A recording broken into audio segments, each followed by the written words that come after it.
have our lecture number 3 on foundation engineering, and the topic is deep foundation.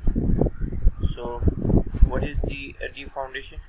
Purpose is of deep foundation is to transfer building loads deep into the earth. ठीक है, जो shallow foundation foundation के हमने जो है types पढ़े थे कि हमारे पास जो है शेलो फाउंडेशन होते हैं और डीप फाउंडेशन होते हैं। शेलो फाउंडेशन की डेप्थ जो है वो नॉर्मली जो है हमारे पास कम होती है, जबकि जो डीप फाउंडेशन है उनकी डेप्थ जो है ज़्यादा होती है। ठीक है, और डीप फाउंडेशन जो है हमारे पास हमारे जो बिल्डिंग का लोड है उनको जो है डीप इनटू द अर्थ के अंदर जो है ये ट्रांसफ़र करते हैं। नॉर्मली जो है ज़्यादातर बड़े बड़े बिल्डिंग्स के लिए, ठीक है, बड़े बड़े स्ट्रक्चर्स के लिए, फ्लाईओवर्स के लिए, ब्रिजेस के लिए जो है डीप फाउंडेशन जो है वो कंस्ट्रक्ट किए जाते हैं। ठीक है, ताकि लोड को जो है अर्थ के बहुत डेप्थ तक जो है उसको जो है ट्रांसफ़र किया जा सके। और नॉर्मली भी जो है डीप फाउंडेशन को उन जगहों पे जो है कंस्ट्रक्ट किया जाता है जहाँ पर हमारे पास सॉइल की बेरिंग कैपेसिटी जो है वो कम हो।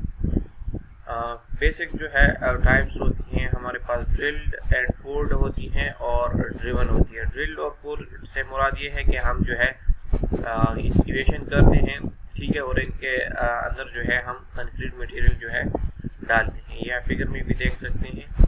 ठीक है, या जो है ड्रिवन होती है। ड्रिवन से मुराद ये है कि हम जो है बड़े बड़े पाइल्स जो है कंस्ट्रक्ट करते हैं और उनको ज़मीन के अंदर जो है ड्राइव करते हैं। बड़े बड़े जो है स्टोन्स होते हैं, ठीक है, यानी कि बड़े बड़े पाइल्स होते हैं, उनको हम ज़मीन के अंदर गाड़ते हैं। ठीक है, तो हमारे पास ड्रिवन पाइल्स होती हैं। केसियन इंस्टॉलेशन सीक्वेंस किस तरह होता है? Hole drilled with a large drill rig, बड़े रिग के साथ जो है लार्ज ड्रिल रिग होता है, उसके साथ जो है बड़ा होल जो है वो ड्रिल किया जाता है। केसिंग इंस्टॉल जो है टिपिकली उसके अंदर केसिंग जो है बड़ी केसिंग जो है इंस्टॉल कर दी जाती है। बेल और टिप इन लार्ज मुराद ये कि आपके पास जो है बेल है, इसको नॉर्मली जो है या इनलार्ज कर दिया जाता है या नहीं किया जाता, डिपेंडिंग अपॉन द कंडीशंस। ठीक है, बॉटम इंस्पेक्टेड एंड टेस्टेड, साथ ही साथ जो बॉटम होती है इसको जो है टेस्ट किया जाता है, इंस्पेक्ट किया जाता है। ठीक है, रीइंफोर्स्ड, साथ ही साथ इसके अंदर जब ड्रिलिंग करके आपके पास जो केसिंग लगा के उसके अंदर लगा दी जाती है तो उसके अंदर फिर जो है रीइंफोर्समेंट जो है डाली जाती है और उसके बाद उसके ऊपर जो है कंक्रीट जो है उसके अंदर जो है डाली जाती है। उसके बाद जो है concrete placement and casing removal. Concrete जब प्लेस कर दिया जाता है तो उसके बाद जो केसिंग होती है तो उसको फिर जो है रिमूव कर दिया जाता है। ये फिगर में भी आप देख सकते हैं। ठीक है, कि बड़ा सा जो है रिग के थ्रू जो है होल जो है वो बनाया गया है। ठीक है, उसके अंदर केसिंग जो है डाली गई है और फिर जो है इसके अंदर जो है रीइंफोर्समेंट डाला जाता है और फिर उसके अंदर जो है वो कंक्रीट जो है डाला जाता है और उसके बाद जो केसिंग होती है उसको फिर जो है ये निकाल दिया जाता है बाद में।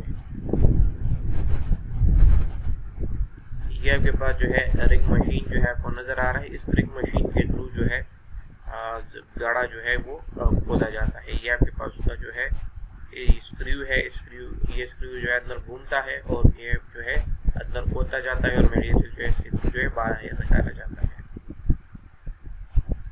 Driven piles, two types basically driven piles की हमारे पास होती है एंड बेयरिंग पाइल और friction bearing pile. And bearing pile के अंदर हमारे पास जो है पॉइंट लोडिंग होती है, जबकि जो फ्रिक्शन पाइल होती है वो लोड ट्रांसफ़र करता है फ्रिक्शन के through.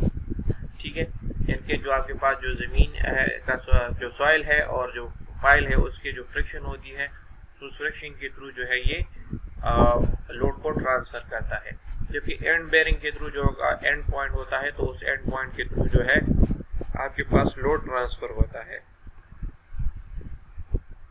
Pile material, steel pile आपके पास हो सकती हैं, कंक्रीट पाइल हो सकती हैं, वुड पाइल हो सकती हैं और कंपोजिट पाइल भी आपके पास जो है हो सकती है। स्टील पाइल आपको जो है नज़र आ रहा है, ठीक है, आई शेप में। ठीक है, इसको जो है ज़मीन के अंदर जो है गाड़ा जाता है। ठीक है, या स्टील पाइप जो है सर्कुलर भी आपके पास जो है हो सकता है। ये आपके पास जो है प्रीकास्ट कंक्रीट पाइल है, ये आपके पास जो है वुडन पाइल है। सो ये आपके पास different types of pile material है। इन मटेरियल से आपके पास जो है आपका पाइल जो है हो सकता है।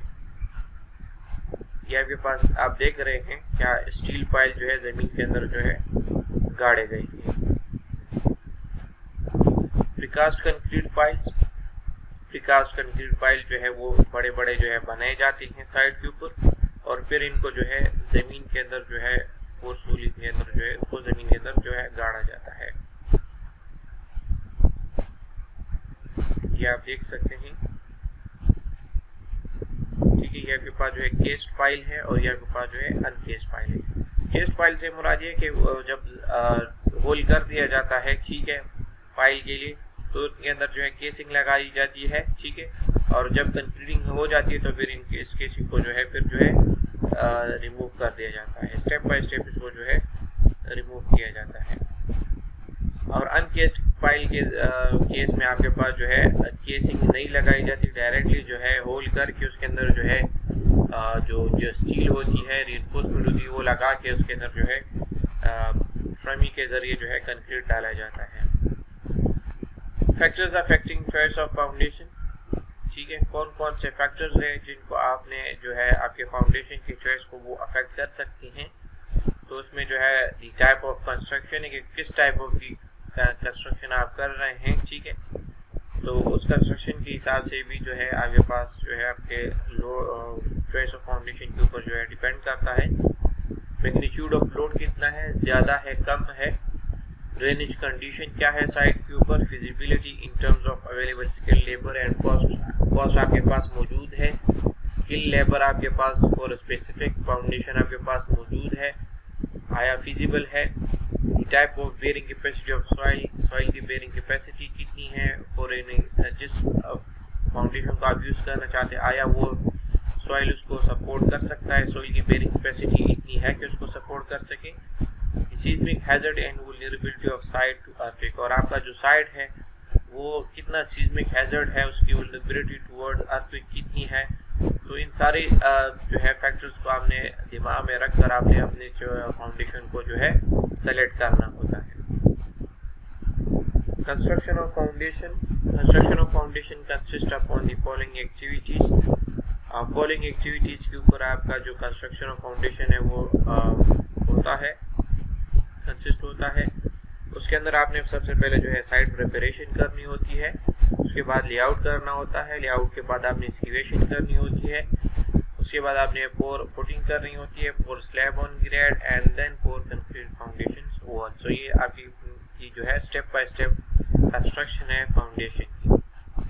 फिगर में आप देख सकते हैं कि साइट प्रिपरेशन आपने किस तरह करनी है कि आपके पास जो ट्रीज वगैरह है, डेब्रिस वगैरह, आपने उसको जो है रिमूव कर लेना है, और जो टॉप सॉइल है उसको आपने 4 से 6 इंच तक जो है रिमूव कर देना है। तो ये आपके पास जो है साइट प्रिपरेशन कहलाता है।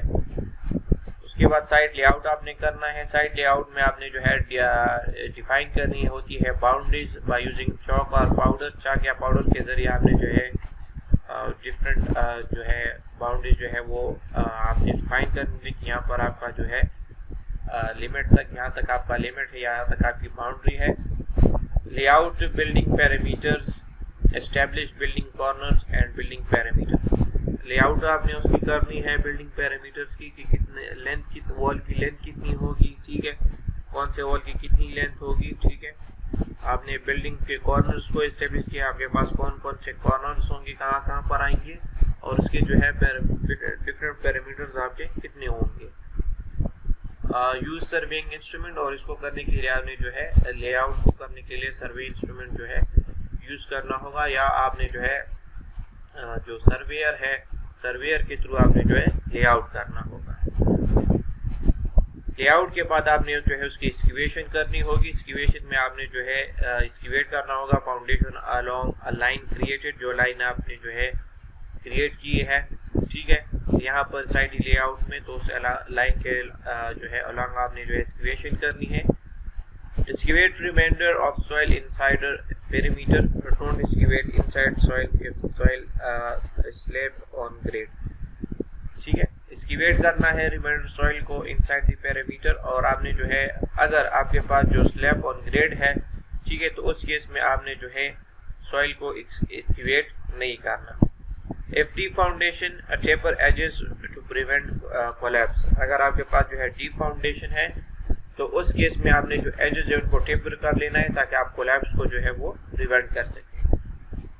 इफ सॉइल अनस्टेबल और वेरी डीप यूज शोरिंग, ठीक है, अगर आपके पास सॉइल अनस्टेबल है या ज़्यादा डीप है तो उस केस के अंदर आप जो है शोरिंग यूज़ कर सकते हैं। ठीक है, शोरिंग क्या है? शोरिंग जो है प्रोसेस है जिसके अंदर आपके पास temporary supporting building vessel structure या ट्रेंच को आप सपोर्ट करते हैं प्रॉप्स के जरिए, ठीक है, ताकि आपका स्ट्रक्चर जो है वो कोलैप्स ना करे।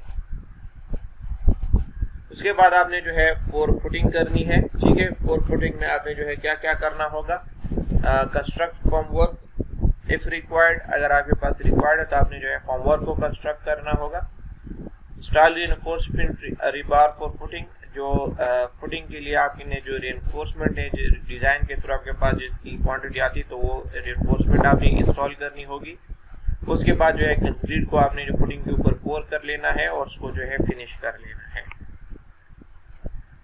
अगर स्लैब ऑन ग्रेड है तो उस केस के अंदर आपके पास जो है इंस्टॉल ग्रेवल बेस आपने सबसे पहले करना है to keep water off slab. ठीक है, उसके बाद जो है मॉइस्चर बैरियर इंस्टॉल कर लेने हैं उसके अंदर, और उसके बाद जो है जो रिइंफोर्समेंट है वो आपने जो है लगा देना है।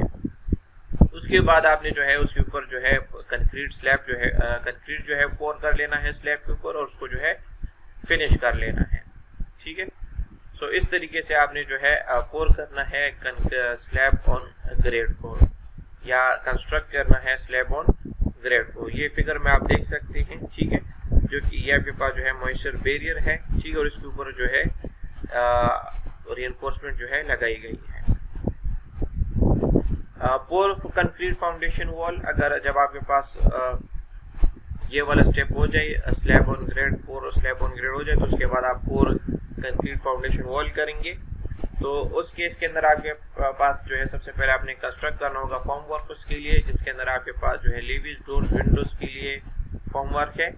उसके बाद आपने इंस्टॉलमेंट ऑफ रिइंफोर्समेंट करनी होगी फॉर्म वर्क के अंदर, और उसके बाद आपने उसके अंदर जो है कंक्रीट फाउंडेशन वॉल के अंदर जो है आपने पोर करना है। फिगर में आप देख सकते हैं कि आपके पास जो है फॉर्म वर्क जो है इंस्टॉल किया गया है, उसके अंदर रिइंफोर्समेंट डाली गई है और उसके अंदर ये आप देख सकते हैं कंक्रीट डाला जा रहा है। Install anchor bolts into semi cured concretes, अगर आपके पास जो है सेमी कर्ड कंक्रीट्स है तो उस केस के अंदर आप इसके अंदर जो है एंकर बोल्ट जो है इंस्टॉल करें।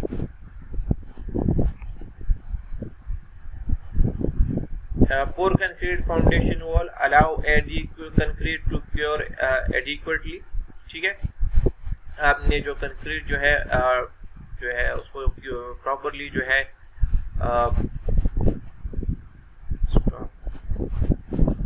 Allow concrete to cure adequately, concrete की जो क्यूरिंग है आपने उसको जो है सही तरीके से करनी है 7 to 10 डेज तक। स्ट्रिप फॉर्म्स, और उसके बाद 7 to 10 डेज के बाद आपने जो फॉर्म वर्क उसको जो है रिमूव कर लेना है।